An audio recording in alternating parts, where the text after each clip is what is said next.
these are the learning outcome of the Kirchhoff law. 10.2 learning outcome है. First law, understand constant conservation of charge. Second, conservation of energy. ठीक है. फॉर्मूले पर अच्छा ये बस पहले ये दो चीजें याद होनी है. ठीक है. इसके अलावा नहीं होना, क्योंकि हमारे पास ऑल्दो रिकॉल का वर्ड लिखा हुआ है, लेकिन ये अंडरस्टैंड का वर्ड है. अंडरस्टैंडिंग डेफिनेटली बड़े टफ डेवलप पर्सन स्टिक तक किए जाए. रिकॉल तो सिंपली हमारे पास हो जाएगा कि ये चीजें मैं बता दूंगा तो वो रिकॉल हो जाता है, लेकिन अंडरस्टैंडिंग डेवलप करने के लिए चीज को ठीक ठाक तरीके से कराना पड़ता है. ठीक है. अच्छा, अब हमारे पास अब आगे बेटा किरचॉफ फर्स्ट लॉ पे, which is also known as Kirchhoff current law भी कहलाता है. ये हमें ये कहता है कि जितने भी करंट एक जंक्शन में, ये जंक्शन कहला रहे हैं. ठीक है. जंक्शन हो गया, या इसको लूप नोड भी कहते हैं. ये ब्रांचेस होती हैं जिनमें करंट फ्लो कर रहा होता है. ये लॉ हमें ये कहता है कि algebraic sum of all the currents which are entering this junction, they must be equal to algebraic sum of currents leaving that junction. जितने एंटर होते हैं उसी लिहाज से वो लीव करते हैं. algebraic sum of all the currents entering a junction must be equal to algebraic sum of currents leaving that junction. ठीक है. अच्छा जी. तो स्टेटमेंट इसकी क्या होगी कि the algebraic sum of all the currents entering a junction must be equal to junction या node is equal to algebraic sum of currents leaving that node. ठीक है. जितना करंट एंटर होगा, जितने चार्ज कैरियर आएंगे, उतने चार्ज कैरियर ने वापस चले जाना है, आगे ट्रांसफर होंगे. तो algebraic sum of all the currents, flow of charge carriers current entering a junction या node is equal to algebraic sum of current leaving that node. node क्या होता है ये. अच्छा, अब मैथमेटिकल फॉर्म देखते हो यहाँ पे. अगर बेटे ये एक नोड है, ये एक ब्रांच है जिसमें करंट एंटर हो रहा है I1, I2 में से करंट लीव कर रहा है, I3 में भी लीव कर रहा है, I4 में भी एंटर हो रहा है. तो जितना करंट एंटर होगा उतना लीव भी करेगा. तो इसको हम लिख सकते हैं करंट जो sum of all the currents which enter equals to sum of currents which leave. ठीक है. algebraic sum of all the currents which enter is equal to algebraic sum of all the currents which leave. तो enter कौन कौन से हो रहे हैं बेटे. I1 plus I4 are entering. I1 plus I4 दोनों एंटर हो रहे हैं. लीव कौन से कर रहे हैं. I2 plus I3, I2 plus I3. ठीक. तो इसका मतलब करंट क्या है. फ्लो ऑफ चार्ज कैरियर है. इसका मतलब जितना चार्ज कैरियर फ्लो करके इतने चार्ज पार्टिकल एंटर हुए हैं उतने लीव भी करेगी. ये नहीं हुआ कि चार्ज पार्टिकल थोड़ा सा आके यहाँ पे थोड़ी देर रेस्ट करे फिर आगे मूव करे. नहीं, कोई चार्ज पार्टिकल यहाँ इस जंक्शन पे, इस नोड पे आके रेस्ट में नहीं रह सकता. जो ही वो एंटर होता है एट ए टाइम वो लीव कर जाएगा. ठीक है. तो इसका मतलब कोई चार्ज कैरियर इधर आके रेस्ट में नहीं रहेगा. तो इसको हम, इसका मतलब है हम लिख सकते हैं कि जो किरचॉफ फर्स्ट लॉ है ये बेस कर रहा होता है कंजर्वेशन ऑफ चार्ज को. के किरचॉफ के लिए यूज किया. First law is based upon the principle of conservation of charge. Principle of conservation of charge. ठीक है. अब बेटे ये क्वेश्चन आ गया इसी के ऊपर. नवंबर 23 का क्वेश्चन नंबर 35 है 1-2 वेरिएंट का.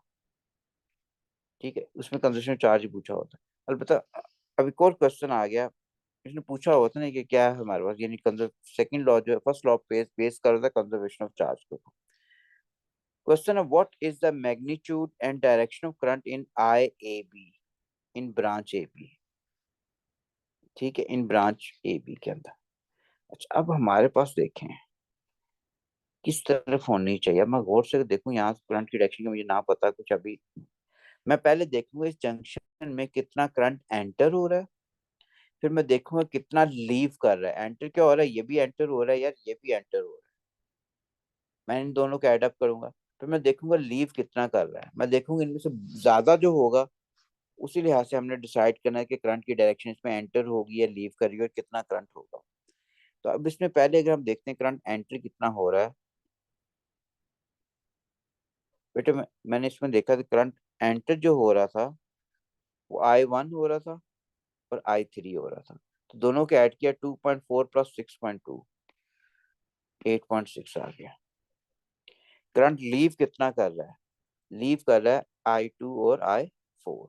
I2 कितना है 3.1, ये कितना 1.6, 3.1 प्लस 1.6 4.7। एंटर देखो ज्यादा हो रहा है और लीव कम कर रहा है, तो इसका मतलब ए बी के अंदर जो करंट होगा it must leave this node, इसमें से बाहर निकलेगा। अगर निकलेगा तो उसकी वैल्यू कितनी होगी?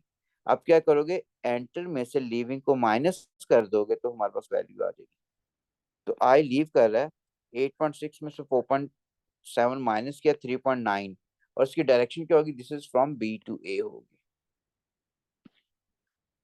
Directed from B to A. बात क्लियर होगी? तो करंट एंटर जो हो रहा है it must be equal to current leaving the junction या लीविंग द नोड। और अगर पेपर में किसी जगह आया था तो एंटर जितना होता है उसको पहले ऐड अप करते हैं, बेटा लीव जितना कर रहा था, तो वहां से हमें पता चल जाता है कि एंटर होगा उसकी एक नई ब्रांच में ये लीव करेगा। ठीक है, और रिजल्टेंट निकालोगे तो माइनस करोगे, यानी कि आपके पास वैल्यू आ जाएगी करंट की जो एंटर या लीव कर रही होगी। ठीक है, Kirchhoff first law clear हो गया? Kirchhoff first law is based upon the principle of conservation of charge, यानी amount of total current या amount of total charge per unit time which enter a junction must be equal to amount of charge which flows per unit time from that junction। ठीक है, okay. अब second law हो गया Kirchhoff second या voltage law. ठीक है, voltage law जो है एल है, ये हमें ये कहता है कि एक लूप के अंदर हमेशा एनर्जी कंजर्व रहती है। लूप मीन एक सर्कल के अंदर, एक जहां एक सर्किट के अंदर एनर्जी हमेशा कंजर्व रहेगी। एनर्जी कंजर्व रहने का मतलब ये है कि यहाँ पे सपोज ये दो, एक ये बैटरी का पॉजिटिव टर्मिनल है नेगेटिव। ठीक है, यहाँ से हमारे पास चार्ज पार्टिकल चलते हैं, करंट की डायरेक्शन दी हुई, यहाँ से इंटरनल रेजिस्टेंस शो किया हुआ, यहाँ फिर एनर्जी गेन करेगा, फिर ये प्रोसेस। तो एनर्जी पूरे सर्किट में करंट पास करना वो तो आए ही है, आई यहाँ से भी एनर्जी गेन करेगा, आई यहाँ से भी एनर्जी गेन करेगा, और एनर्जी जाया कहाँ करेगा, R1 में भी, इंटरनल रेजिस्टेंस में भी, और इसमें भी। तो ये हमें सेकंड लॉ हमें कहता है स्टेटमेंट, क्योंकि इसकी आप आती भी है बेटे पेपर के अंदर ना। तो हम कह सकते हैं इन अ क्लोज्ड लूप या circuit the algebraic sum of EMF of sources, ये वाले हो गए, must be equal to algebraic sum of potential differences across loads या components in that loop। ठीक है, in a closed loop algebraic sum of EMFs, ये EMFs हैं, must be equal to algebraic sum of potential differences across these components। ठीक है, तो filament lamp लगा होगा, एनर्जी जाएगी ना, यहाँ पे हीटर लगा, एनर्जी जाएगी, तो एनर्जी कहाँ से आनी, इन्हीं से आनी है। तो जो बैटरी से जो सोर्सेज से EMF सोर्सेज एनर्जी गेन करेंगे, वो एनर्जी हमारे पास उन्होंने जाया करके भी आनी है। अब इसी को लेते हैं, अगर हम मैं लूप ये लेता हूँ, इस किस्म के लूप का मतलब मैं हम डायरेक्शन ले लेते हैं कि इस तरह आपने अज्यूम करनी है, इस तरह इसको रीड करो। ठीक है, ये हमें ये कहता है कि सम ऑफ EMF किसके बराबर होगा, सम ऑफ पोटेंशियल डिफरेंस। अब EMF क्या है हमारे पास, ये भी E है बेटे, E1, ये क्या हो गया E2, दो जगह से एनर्जी गेन की है ना उसने। ठीक है, ये करंट जो होगा इसमें कौन सा करंट पास कर रहा है, I R1, I capital R1, इसमें वही करंट पास करेगा I स्मॉल R2, इसमें कौन सा करंट पास करेगा, वही IR2। ये तो E1 प्लस E2 हो गया, ये V1 हो गया। ये इंटरनल रेजिस्टेंस में एनर्जी लॉस होती है, हम लॉस वोल्टेज कहते हैं, V लॉस लिख लिया, प्लस V है तो पोटेंशियल डिफरेंस लूज हो रहा है, लॉस हो रहा है। ठीक हो गया, ठीक। उसके बाद EMF किसके बराबर होगी, दिस इज पोटेंशियल डिफरेंस के बराबर होगी। ठीक है, EMF पोटेंशियल डिफरेंस के बराबर बेटे। अच्छा, अब हमारे पास इसी सर्किट, वो जो सर्किट है वही शो किया। अब बेटे ये सपोज 12 वोल्ट, कोई फर्क नहीं बेटा ऊपर और नीचे वाले में, यहाँ पे सिंपल बताया है V1 क्या आ रहा है, V2 क्या आ रहा है। ये हमारे पास 12 वोल्ट की बैटरी है, और ये हमारे पास हम सपोज किया 9 वोल्ट की बैटरी है। इसका मतलब है जब नेगेटिव पे आना होता है ना करंट, तो एनर्जी नहीं होनी चाहिए, पॉजिटिव से निकलनी है तो मिस्टर कूलिंग के पास मैक्सिमम एनर्जी होनी चाहिए। 12 वोल्ट से, तो यहाँ इसका मतलब मिस्टर कूलिंग जब निकला 12 जूल का पैकेट उसने उठाया हुआ है, एनर्जी यहाँ पहुंचा, अभी भी एनर्जी कितनी है, 12 है। जब इसमें पास करेगा आगे क्या चीज आ रही है, आगे एक इंटरनल रेजिस्टेंस आ रहा है, और फिर नेगेटिव, नेगेटिव में जब आएगा तो एनर्जी नहीं होनी चाहिए। तो मैंने सपोज वैल्यू ली हुई है, यहाँ 12 जूल एनर्जी जब पास की है, इसमें से एनर्जी रिड्यूस होकर 2 जूल रहेगी। इसका मतलब ये V1 की वैल्यू कितनी होगी, 10 वोल्ट आएगी। 12 थी ना, 12 माइनस 2 क्या होगी, 10 वोल्ट। फिर वो 2 वोल्ट एनर्जी जो है जब पास करेगा इस इंटरनल रेजिस्टेंस में, वो भी जीरो होगी। यहाँ पे देखो, यहाँ पे देखो एनर्जी है, यहाँ एनर्जी नहीं है नेगेटिव पे, जिसे हम लॉस वोल्टेज कह रहे हो 2 वोल्ट। अब वो बैटरी से, इस वाली बैटरी में से निकल गई, इस बैटरी की ईएमएफ कितनी थी, 9 वोल्ट। इसका मतलब आप 9 जूल या 9 वोल्ट एनर्जी के साथ वो निकलेगा यहाँ से। ठीक है, यहाँ से ये एनर्जी फिर हमारे पास R2 में कुछ जाया होगी बेटे। कितनी जाया होगी, जीरो रहनी चाहिए। क्यों, क्योंकि 9 वोल्ट आगे कौन सा नेगेटिव टर्मिनल आ रहा है। जब नेगेटिव टर्मिनल पे जाएगा तो एनर्जी नहीं होनी चाहिए है, यही तो लॉ है। जब पॉजिटिव से निकलेगा तो मैक्सिमम एनर्जी के साथ निकलता है। ठीक। तो हमारे पास इसके क्रॉस कितना आ रही है, हमारे पास 9 वोल्ट आ रही है। तो अब इसी चीज को फोकस देखो, तो E1 + E2, 12 + 9 क्या था, 21 वोल्ट। ये 12 + 9 ईएमएफ जो थी। वी लॉस कितने लेते हैं, V1 की वैल्यू कितनी आ रही है, this is 10 volt. V loss कितना था, दैट इज 2 वोल्ट। V2 की वैल्यू कितनी है हमारे पास, दिस इज कितनी यहाँ पे 90 या 09 वोल्ट। तो ये भी 21 ही बन गया। तो इसका मतलब जितनी ईएमएफ होती है, सम ऑफ ईएमएफ जो है, this is equal to sum of potential differences. इसका मतलब है ईएमएफ ही एनर्जी होती है per unit charge by the source, और हमारे पास पोटेंशियल डिफरेंस क्या होता है, ये भी एनर्जी होती है per unit charge in external circuit या लोड। तो इसका मतलब जितनी ईएमएफ होंगी, ठीक है, उतने ही पोटेंशियल ड्रॉप्स या पोटेंशियल डिफरेंसेस के बराबर। इसमें किरचॉफ सेकंड लॉ जो है, it is based upon the principle of conservation of energy के ऊपर डिपेंडेंट करता है।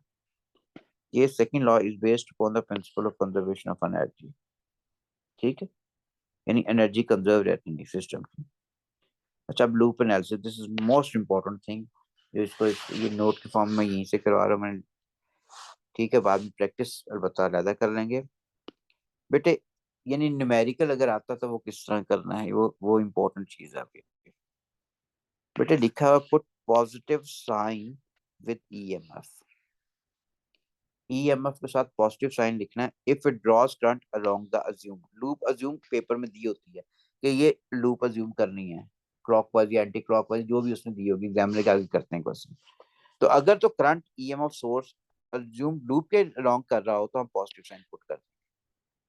और अगर करंट की डायरेक्शन जो होगी अगेंस्ट द लूप होगी, अज्यूम लूप, तो नेगेटिव साइन आ रही है। If current is along the loop, positive.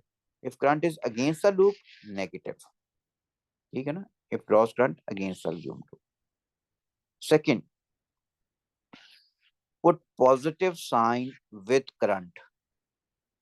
पहले किसके साथ है, ईएमएफ के साथ। पॉजिटिव साइन कब आएगा ईएमएफ के साथ, when it is drawing current along the loop. उसके पॉजिटिव टर्मिनल को देखना है हमने, जहां से करंट निकलता है। और अगर करंट ऑपोजिट डायरेक्शन में हो रहा है तो माइनस साइन आ जाएगा। अब put positive sign with current if it is along the loop. Current की डायरेक्शन में पेपर में मार्क हुई होती है, या फर्दर हम खुद मार्क करेंगे देख के। अगर करंट बेटे हमारे पास अलोंग द लूप आ रहा है और अगेंस्ट द लूप होगा तो नेगेटिव साइन होगा।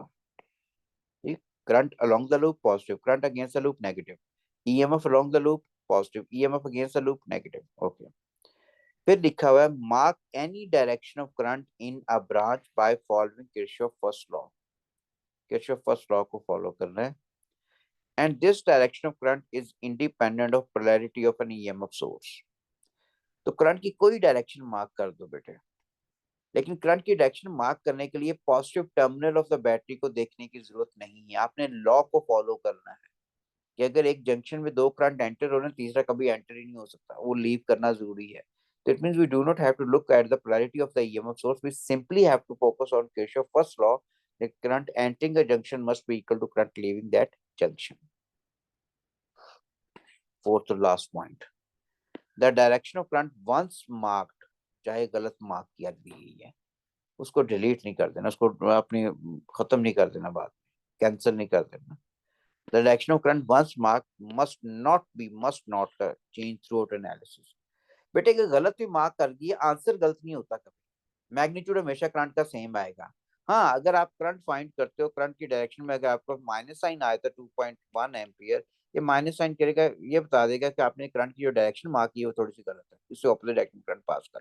लेकिन मैग्नीट्यूड हमेशा सेम आना है, वो हमेशा ठीक होना है। ठीक, अच्छा। अब इस वाले पे समझिए जो पढ़ा अभी, हम बताइएगा मुझे बेटे। हमारे पास सपोज करते हैं हमारे पास ईएमएफ क्या आ गई, अगर अलोंग द लूप होगी हमारे पास किसी भी सर्किट के अंदर, तो हमारे पास दैट विल बी पॉजिटिव होगी, ये पॉजिटिव होगी अलोंग द लूप। अगर हमारे पास अगेंस्ट द लूप होगी तो क्या होगी, वो नेगेटिव होगी। ठीक है, करंट भी अगर अलोंग द लूप होगा तो वो पॉजिटिव होगा, करंट अगर अगेंस्ट द लूप होगा तो वो नेगेटिव होगा। ठीक है, अच्छा अब मुझे थोड़ा सा ये बताइएगा यार, इसमें एक करंट एंटर हो रहा है, इस ये वाला। अब मुझे इस ब्रांच में करंट की डायरेक्शन क्या होगी, I3 अगर लेता हूँ मैं इसके अंदर, suppose this is E1, this is E2, this is E3, तो करंट हमारे पास किस डायरेक्शन में होगा। ठीक है, करंट मैं पहले बना देता हूँ मैं, क्या ये करंट की डायरेक्शन मेरी ठीक है। गलत क्यों है बेटे, ये देखो यार, मैंने कहा था करंट की डायरेक्शन मार्क करने के लिए आपने पोलैरिटी नहीं देखनी, मैंने लिखा हुआ है। ठीक है, mark any direction of current in a branch ही थी ना, by following Kirchhoff first law, and this direction of current is independent of polarity of an EMF source। इसकी पोलैरिटी नहीं देखनी थी बेटे, मैंने ये देखना था, पेपर में भी इसका करंट दे दिया गया है, ये एंटर हो रहा है इस जंक्शन में, ये भी करंट एंटर हो रहा है, तीसरा एंटर कैसे हो जाता है, लड़ाई हो जाएगी वो तो। अगर करंट एंटर हो रहे हैं तो थर्ड वन मस्ट लीव। ठीक है, तो इसका मतलब हमारे पास करंट की डायरेक्शन बेटे ये वाली होगी, current entering a junction must be equal to current leaving. Although ये अगेंस्ट इसके जाती है, लेकिन ये बननी ही यही है ये। ठीक है, अब आगे सिंगल लूप एनालिसिस में। अब बेटे इसके अंदर हमारे पास ये दो सोर्सेज दिए हुए हैं, एक ईएमएफ E1 है, एक E2 है। E1 के अंदर ये इंटरनल रेजिस्टेंस शो कर दिया, इसका मतलब पुरानी बैटरी है, क्योंकि इसके इंटरनल रेजिस्टेंस शो किया हुआ। E2 में कोई इंटरनल रेजिस्टेंस शो नहीं किया, इसका मतलब ये नई बैटरी है, एक सर्किट में पुरानी और नई बैटरी को कनेक्ट कर दिया गया। अब हमारे पास करंट की डायरेक्शन एग्जामिनर ये दी, यानी जिस तरह क्वेश्चन आता है पूरा वो उस तरह ही ये बना हुआ है। ठीक है, और ये रजिस्टर एक R1 हो गया, ये R2 हो गई, दिस R3 है ये वाला। कहता है इसकी आपने वोल्टेज इक्वेशन लिखते हैं for loop ABCDA, this is R3। ठीक है, अब ABCDA is this one, ABCDA clockwise, ये लूप उसने दे दी ना, डायरेक्शन ऑफ लूप दे देगी। अब मैंने ये बताया था, we put positive sign with EMF source if it draws current along the loop. बेटे इसका पॉजिटिव इधर है, ये करंट किस डायरेक्शन में ड्रॉ कर रहा है, लूप भी उसी डायरेक्शन में है ना, ये देखो लूप भी उसी डायरेक्शन में, इसका करंट भी उसी डायरेक्शन में ड्रॉ हो रहा है। So this source E1 draws current along the loop, so E1 क्या हो जाएगा, दिस इज पॉजिटिव।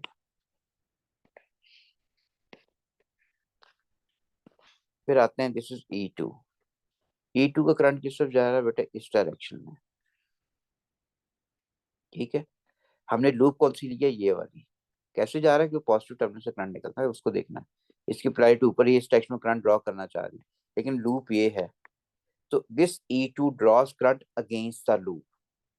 ठीक है, अगेंस्ट द लूप, करंट इसका इस डायरेक्शन में जाना चाह रहा है, लेकिन लूप हमने ये ली है, तो दोनों ऑपोजिट डायरेक्शन में, तो इसका मतलब ये ऑपोजिट डायरेक्शन होने की वजह से इसके साथ कौन सा साइन आ जाएगा, नेगेटिव। ठीक है, अब करंट अगर देखते हो बेटे, इसमें कौन सा करंट पास कर रहा है, दिस इज, अब ये वाली है ना, करंट की डायरेक्शन ऑलरेडी मार्क की हुई थी पेपर में, तो ये आई करंट हो गया बेटे, किस में पास कर रहा है, R1 में से, तो वी कैन राइट IR1। फिर वही करंट क्या इसमें से पास करता है, ये क्या हो गया, प्लस IR2 हो गया, वही करंट इसमें से पास करता है, प्लस IR3 हो गया। अब वही करंट इसमें से पास करता है, इंटरनल रेजिस्टेंस हम लॉस वोल्टेज कहेंगे। ठीक है, तो इसमें जो करंट पास कर रहा है हमारे पास, this is I small R one हो गया। तो ये सारे हमारे पास, हाँ इंटरनल रेजिस्टेंस का भी होगा, उसको भी कंसिडर करना है हर जगह, ठीक है, जहाँ जहाँ है। तो if EMF source draws current along the loop positive, if EMF source draws current against the loop negative। ठीक है, करंट की डायरेक्शन ये गिवन थी, the same amount of current is flowing in the whole circuit. ठीक है, तो हमारे पास and the direction of current is along the loop, तो which means we need to put positive sign. अच्छा, अब अगर चेंज कर दिया उसने, अब लूप क्या दे दी, ए डी। ठीक है, अब ये क्या, ए डी सी बी ए। अब इसको अगर देखते हो, ए डी सी बी, अब ये वाली लूप है, रॉन्ग से जो उसने रिप्रेजेंट की। अब ये लूप मैंने यहाँ पे लिख ली बेटे, सेकंड वन जो है, ठीक है, which is A D C B A. अब इसके अंदर दो ईएमएफ सोर्सेज हैं, एक E1 and second is E2। E2 जो है ये तो करंट ड्रॉ कर रहा है पॉजिटिव अलोंग द लूप ना, ये देखो लूप भी यही है ना, तो E2 क्या हो जाएगा, दिस इज पॉजिटिव। E1 क्या हो जाएगा, दिस इज नेगेटिव। क्यों, उसका करंट इस तरह ड्रॉ होना और लूप हमने ये वाली ली है। ठीक है, तो E2 draws current along the loop and E1 draws current against the loop, so E2 will be positive and E1 will be negative। तो चलो पहले चाहे E2 लिख लो चाहे E1 लिख लो, तो चलो मैं पहले E1 लिखना, जो ऊपर लिखा माइनस E1 हो गया प्लस E2 हो गया। E2 क्यों हो गया पॉजिटिव, क्योंकि it is drawing current along the loop. अब मैंने कहा था करंट की जो डायरेक्शन मार्क हुई इसको चेंज भी नहीं कर सकते हम। अब हमने ये लूप ली है, करंट क्या है, इससे अगेंस्ट जा रहा है, लूप करंट इस तरह पास करना है क्लॉकवाइज में, और लूप कौन सी है, एंटी क्लॉकवाइज। तो करंट की डायरेक्शन क्या है, अगेंस्ट द लूप है। अगर करंट की डायरेक्शन अगेंस्ट द लूप हो तो नेगेटिव साइन आता है बेटे उसके साथ। ठीक है ना, तो ये वही करंट सारों में से पास कर रहा है, वही करंट इसमें से पास करना है, वही इसमें से, वही इसमें से, और वही इंटरनल रेजिस्टेंस में। तो we can write negative IR1 इसमें जो पास करेगा। ठीक है, वही करंट क्या होगा, इसमें से पास करेगा तो ये भी नेगेटिव में हो जाएगा, नेगेटिव IR2। वही करंट इसमें से पास कर रहा है against the loop, negative IR3। और वही करंट क्या इंटरनल रेजिस्टेंस में पास कर रहा है, नेगेटिव I स्मॉल R1 हो गया। ठीक है, अच्छा अब उसने सारा ने पूछा sir Y negative with E1। बेटे E1 देखो, करंट इसका ये वाला है ना, ये पॉजिटिव था, इसने करंट इस डायरेक्शन में ड्रॉ करना है, ये लूप बन रही है इसकी, ये लूप बनती है करंट, हमने लूप कौन सी ली, ये वाली। तो this draws current against the loop, तो नेगेटिव साइन आ जाएगा। ठीक है, ओके। अच्छा, अब पूछा हसन कि वाई नेगेटिव साइन विद, इन सारों का नेगेटिव साइन क्यों लिख रहे हैं। ये करंट की डायरेक्शन मार्क कर दी है हमने, उसने इसको चेंज तो नहीं करना हमने। पहले एक हमने अगर ये लूप थी तो करंट भी उसी डायरेक्शन में जा रहा था जिस डायरेक्शन में लूप थी। अब करंट की डायरेक्शन तो वही, लेकिन लूप चेंज कर दी उसने। अब लूप ये देखो, करंट और लूप की डायरेक्शन जो ऑपोजिट है, if a source draws current against the loop तो नेगेटिव साइन आता है इसके साथ। ठीक है, यानी कि करंट की ये हमारे पास, we put positive sign with current if it is along the loop and negative sign if current is against the loop। now in this case current is against the loop। okay great, okay। अच्छा यार, अब बेटे loop तो यार एक ही है, यानी circuit तो एक ही है, चाहे ये वाला या ये वाला। ठीक है, तो ये इक्वेशन जो दोनों केसेस में बनी है सेम होगी, यानी फर्स्ट और सेकंड इक्वेशन में कोई फर्क नहीं आना, ये एक ही चीज को रिप्रेजेंट कर रही है, 1 और 2 दोनों बराबर है। ठीक है, इक्वेशन 1 जो है, this is equal to equation 2 के बराबर है, मल्टीपल 2। अब इसमें आ जाए, अब ये देखिए हमारे पास बेटे, ये अब गौर से देखिएगा, ये E1 है, ये E2 है, ये E3 हो गया। तीनों नई बैटरी किसमें इंटरनल शो किया, R1 R2 R3 R4 R5। Current की डायरेक्शन ये वाली दी हुई है I1। समझो कि I1 का जो घर था वो E1 था। I1 जब यहाँ से निकले, दिस इज I1, यहाँ पे गया I1 नहीं है, यहाँ तक I1 है, आगे जहाँ पे गया हमें पता नहीं, लेकिन जब ये वापस जा रहा होगा अपने घर, ये it will be I1 again. इसका मतलब इतने हिस्से पे जो पास करना ना, ये वाला सारा, ये I1 है, ये वाला। अब इसका मतलब I3 का जो घर था दैट इज E3। इस सोर्स से कहीं निकला हुआ है ये वाला I3। इसके घर तो जब वापस भी जाएगा इट विल अगेन I3 होगा। अब एक और ब्रांच आ गई है ये वाली दरमियान में E2। ठीक, अब लेबल किया है ABCDEFG। अब क्वेश्चन किस किस्म का आता है? मेरी चीजें समझ आ गई, इसका मतलब क्लियर हो गया फिर कॉन्सेप्ट। बेटे आ गया, mark the direction of current in the branch CF। CF कौन सी ब्रांच है ये वाली? ठीक है, इस ब्रांच में करंट की डायरेक्शन क्या होगी? And label it I2। अब किस तरह होगी? क्या वो इस तरह आएगी, C से F होगी या F से C होगी? ये हमने मार्क करना है। इस ब्रांच में करंट की डायरेक्शन क्या होगी? अब उसके लिए I do not have to look for this polarity. मैंने कहा था पोलैरिटी को नहीं देखना आपने। किसी भी ब्रांच में करंट देखना है तो किरचॉफ के फर्स्ट लॉ को अप्लाई करना है। ठीक है, किरचॉफ को फर्स्ट लॉ को अप्लाई करना है। बेटे हमारे पास देखो I1 करंट मैंने देखना है, इस जंक्शन को देखना है, क्योंकि इस ब्रांच में ये दो जंक्शन आ रहे हैं। मैं इस जंक्शन को अगर देखूं तो मेरे पास I1 करंट क्या एंटर हो रहा है यार, I3 भी एंटर हो रहा है, तीसरा यहाँ से लीव कर ही नहीं सकता। अगर दो एंटर हो रहे हैं तो तीसरा लाजमी इट शुड लीव अवे। तो ये करंट की जो डायरेक्शन बनेगी वो डाउनवर्ड बनेगी, ये वाली। और इसने क्या, इसको लेबल कर दो I2 के साथ, I2 के साथ लेबल कर दिया। तो ये कैसे आ गई हमारे पास? एक करंट की डायरेक्शन आ गई, this is from C to F होगी। और क्यों होगी? By Kirchhoff. ये किरचॉफ नहीं, किरचॉफ है, CH है ना, किरचॉफ फर्स्ट लॉ। ये मेरे ये नाम तो ये रशियन है, साइंटिस्ट ये फ्रेंच था। ठीक है, किरचॉफ फर्स्ट लॉ के ऊपर। तो इसका मतलब करंट जितना बेटे एंटर हो रहा है यहाँ पे, दूसरा भी एंटर, तीसरा कभी एंटर होने should leave away. This is from C to F हो गया। क्लियर होगी बात? उसका mark the direction and label the current in branch FG। FG कौन सी ब्रांच है? अब ये देखिए FG हमारे पास, इसका मतलब है जिससे मैंने कहा था I1 का घर कौन सा है? E1 है। जब यहाँ से निकला है दिस इज I1, यहाँ से भी आया तो I1 है। आगे जहां मर्जी गया है, जब वापस उसने अपने घर जाना नेगेटिव टर्मिनल, तो कौन सा करंट होगा? वो I1 ही होगा। तो इसमें करंट क्या होगा? I1 होगा ये। ठीक है, तो दिस इज करंट की डायरेक्शन क्या होगी? This is I1। तो FG से होके कौन सा करंट होगा? I1 from F to G। मुझे सब बताओ कि FE के तरफ में क्या होगा? FE ये वाली, FE ये वाला है। इसमें करंट किस डायरेक्शन में फ्लो करेगा? बहुत सिंपल, यहाँ से देखो कि I3 करंट था ना, इसका घर था E3।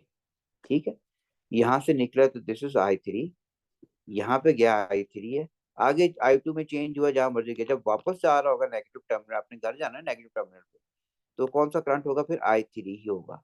और I3 की डायरेक्शन क्या बनेगी? वो इस तरफ बनेगी। और वैसे भी देखो ये एंटर हो रहा है, ये लीव कर रहा है। ठीक है, तो यहाँ पे इसने भी लीव करना है बेटे, क्योंकि I3 यहाँ था। I3 होगा from F to E। I3 की अलग एंटिटी है। यहाँ पे जाके इस ब्रांच में डेफिनेटली हम कह सकते हैं कि I1 प्लस I2 मिल के, I1 प्लस I3 मिल के I2 बनाएंगे। वो I2 फिर दोबारा कन्वर्ट हो जाएगा I1 और I3 के अंदर। इस तरह होगा। I3 I2 नहीं बना बेटे, I3 प्लस I1 जो है ना, क्योंकि इस वाली ब्रांच में जो करंट पास करा दिस ऑल्सो I2, I1 है। I1 प्लस I3 मिल के I2 बन गए। I2 में से I1 जो है वो अपने घर चला गया, I3 अपने घर चला गया। मैं बटलू घर का वर्ड यूज कर रहा हूँ, ये चीज को माइंड करो, क्यों बेसिकली उसने वहीं पे जाना है जहां से वो आया। ठीक है, यानी पूरी ब्रांच जहां से पॉजिटिव था, इस यानी यहाँ से निकले करंट कौन सा? I1 होगा। अभी तक I1 ही है यहाँ तक। आगे जहां मर्जी डिवाइड हो, हमें नहीं सुनी। फिर मैं देख रहा हूँ नेगेटिव टर्मिनल, ये दूसरी ब्रांच ये बनती है, इसमें इसमें I1 इस तरह पास करना है। फिर दूसरा I3 का उसने ई, यहाँ से जब निकला दिस इज I3, जहां मर्जी जाएगा, जब वापस नेगेटिव पे जाएगा तो again it will be I3 होगा। फिर इस जंक्शन को देखो बेटा, ये भी एंटर हो रहा है, ये भी एंटर हो रहा है, तीसरा एंटर हो नहीं सकता। यहाँ पे ये लीव कर रहा है, ये लीव कर रहा है, तीसरा एंटर हो नहीं सकता, लीव कर नहीं सकता। ठीक है, ओके। अभी काफी क्वेश्चन होने क्लियर हो जाएगा। अच्छा मुझे ये फिर बताइएगा, write current equation for junction C. Junction C is this one है। इफ वी फोकस हियर बेटा, इसमें I1 भी एंटर हो रहा है, I3 भी एंटर हो रहा है, and I2 is leaving away.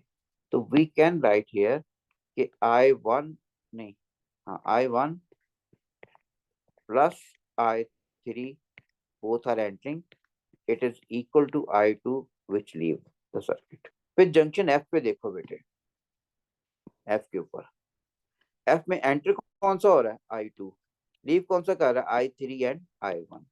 इसको अगर लिखते हो I2 जो होगा, this is equal to I1 plus I3। और देखो ऊपर वाली इक्वेशन बनी है बेटे, इसमें और इसमें कोई फर्क, क्योंकि ब्रांच वही है यार, ये कॉमन पॉइंट है इसके, तो वही चीज बननी है। नेक्स्ट पे आगे मैंने उसे कॉपी किया। अब write voltage equation for loop A B E F A। अब this is major important thing. A B C F G A, इसका मतलब ये है कि हमारे पास ये वाली लूप है पहले, which is A B C F G A, ये वाली लूप है सारी। ठीक है, अब इस लूप में हमने इसको कंसिडर भी नहीं करना। ठीक है, इसको कंसिडर भी नहीं करना। तो बेटे हमारे पास क्वेश्चन में सिर्फ इक्वेशन बनानी हो तो बिल्कुल ऐसा ही है। आपको पहले पेपर होता है, मेरे दौर में जब 3 घंटे का पेपर होता था A लेवल के, उसमें 6 पेपर होता, उसमें बेसिकली होता है निकालनी होती वैल्यू। आप सिर्फ इक्वेशन बनानी पिछले 25 सालों से। बेटे हमारे पास अब इसके अंदर, तो माई टर्न देन। बेटे E1 जो सोर्स है, E1 जो सोर्स है, it draws current along the loop ना, it draws current along the loop. E2 जो है, it draws current against the loop, क्योंकि इसका भी पॉजिटिव इस तरफ है, तो लूप हमने ये ली है। तो हमारे पास E1 draws current along the loop, तो E1 क्या होगा, this will be positive. E1 क्या है, this is positive, minus E2 क्या होगा, ये नेगेटिव होगा, because it draws current against the loop. And how do we come to know it draws current against the loop, polarity को देखते हैं positive को। इसका पॉजिटिव इधर था ना, इसलिए इस डायरेक्शन में करंट ड्रॉ करना, तो लूप भी हमने यही। ठीक है, अब E2 ये है, इसका पॉजिटिव ऊपर, इसने करंट इस डायरेक्शन में ड्रॉ करना, लूप हमने इससे अगेंस्ट ली है। ठीक है, तो इससे E2 नेगेटिव होगा, E1 पॉजिटिव हो जाएगा। अब इसमें जो करंट पास कर रहा है वो कौन सा होगा बेटा, दिस इज I1 R1, क्योंकि अलोंग द लूप जा रहा है, तो we can write this I1 R1 हो गया, प्लस इसमें कौन सा करंट पास कर रहा है, I1 R2, I1 R2 हो गया। फिर बेटे इसमें जो कौन सा करंट पास कर रहा है, कोई है ही नहीं इसमें रजिस्टर। फिर इस वाली साइड पे ब्रांच में देखें, करंट कौन सा पास कर रहा है, I1 है और अलोंग द लूप है, तो ये पॉजिटिव हो जाएगा, प्लस I1 R5। सेकंड में C D E F C ये वाली है। अब इसके अंदर आपने, यानी ये वाली लूप है, तो मैं सेकंड बी लिख रहा हूँ सिंपली, कंफ्यूज ना हो। इसे इसे CDEFC, ये वाली लूप बस। ठीक है, CDEFC। अब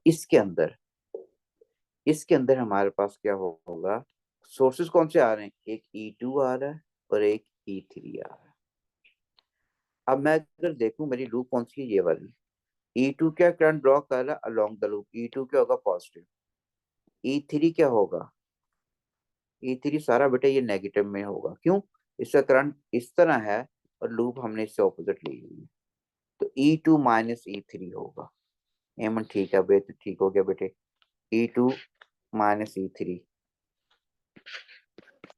E2 minus E3 equals to. अच्छा, अब आगे करंट को लिखवाएं अगर हम लोग इक्वेशन को, बेटे इसमें कौन सा करंट पास कर रहा है, इस ब्रांच में I3 पास कर रहा है, और करंट I3 की डायरेक्शन क्या, अगेंस्ट द लूप है ये। अगर अगेंस्ट द लूप हो तो माइनस साइन आता है, तो हो जाएगा नेगेटिव I3R3। तो -I3R3 माइनस साइन क्यों आया? क्योंकि करंट जो हमारे पास की डायरेक्शन है इस ब्रांच में वो ये दी हुई है टुवर्ड लेफ्ट साइड, और जो लूप है इससे अगेंस्ट है, लूप ये वाली दी हुई है, तो लूप की डायरेक्शन इससे ऑपोजिट है, तो -I3 हो जाएगा। फिर इसमें इसमें कौन सा करंट पास कर रहा है? Again this is I3। अब हमारी लूप जो आ रही है वो ये वाली है क्लॉकवाइज, और करंट की डायरेक्शन उससे ऑपोजिट जा रही है। करंट अगर ऑपोजिट होगा तो माइनस साइन आएगा इसके साथ, माइनस साइन, -I3R4। ठीक है। अब नेक्स्ट लूप आ गई AGF।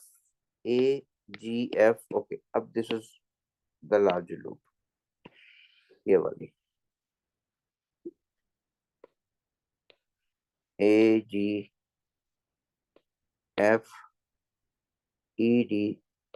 EDCBA। अब ये जो अगर लूप बड़ी हमने ये वाली ली है, इसके अंदर हम ये दरमियान वाली ब्रांच कंसिडर भी नहीं करेंगे। ठीक है। अब इसमें दो ईएमएफ सोर्स आ रहे हैं, one is E1 and second is E3। अब E1 जो करंट ड्रॉ कर रहा है अगेंस्ट द लूप है, तो ये क्या होगा? ये तो नेगेटिव होना है। ठीक है। E3 जो हमारे पास है, it draws current along the loop है, तो ये पॉजिटिव होगा।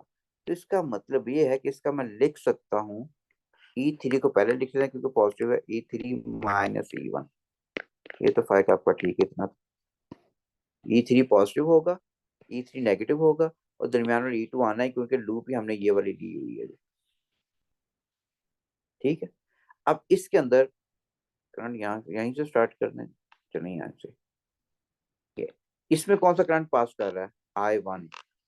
अब I1 क्या है? अगेंस्ट द लूप है। अगर I1 अगेंस्ट द लूप है तो माइनस साइन लिख देते हैं, -I1R5। इसमें कौन सा करंट पास कर रहा है? I3 is along the loop है, लूप हमने इसने लिया ना ये, तो ये क्या होगा? पॉजिटिव। बिल्कुल ठीक हो गया, I3R4 हो गया।